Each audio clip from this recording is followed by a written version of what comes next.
ELI 5. What on earth is a globalist? This is a term I've seen mainly used by the right-wing talking heads and conspiracy theorists, always in a negative context, but I don't think I've ever actually seen it explained what one is and why it's bad. There is a big disconnect between what the term ordinarily means and how it is used. Ordinarily, globalism is related to globalization. Globalization is the process by which travel times and barriers to trade, especially for information but also for goods and services, have decreased over the last several centuries and the world has gradually become more interconnected.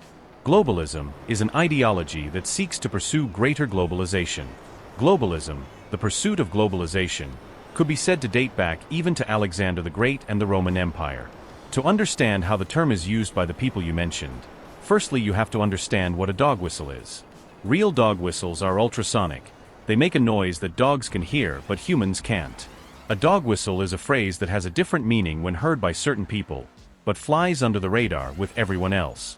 It is typically an ordinary word with an ordinary meaning, that has a second meaning that is less desirable. People can then use the word ambiguously, so they can plausibly deny the other meaning. The term the globalists and globalism were adopted by Alex Jones in this way. It's a term that has an accepted meaning, but he was using it in a different way, a classic dog whistle. Users of the term can plausibly claim that they are concerned about possible negative effects of globalization. However, the way Jones uses it, especially in the form the globalists, is actually a code word for a long-standing conspiracy theory that there is a small group of powerful people who control world events. It's the same as the New World Order and deep state conspiracies, and while the former term has gone out of fashion, the latter is still used.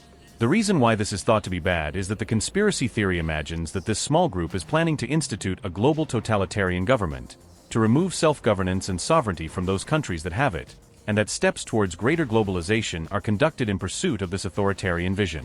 Obviously, this is total bullshit and completely unoriginal as an idea. In particular, the conspiracy is anti-Semitic. They usually imagine that Jewish people form a large part of the globalists, which is an idea that stems back millennia, to the very emergence of nation-states and nationalism. The Jewish diaspora's cross-border connections lead those looking to establish national identities and powerful nation-states to accuse Jewish people of greater loyalty to their fellow Jews than to their country. So to summarize, globalists are an imagined group who are looking to take over the world in a manner not unlike a Bond villain. However, in practice, it's typically used to refer to anti-Jewish bigotry and prejudice against other undesirable groups. The way it's often used in practice is more akin to accusing something of being bad without leveling any specific allegation against it. So for example, the practice of providing healthcare to teenagers experiencing gender dysphoria might be accused of being a plot by the globalists, as a way of communicating that the idea is bad without actually providing any specific reasons why it would be so. So in some ways, the fact that you have reached the conclusion that it is used in a negative context without explaining why it's bad, is often the point.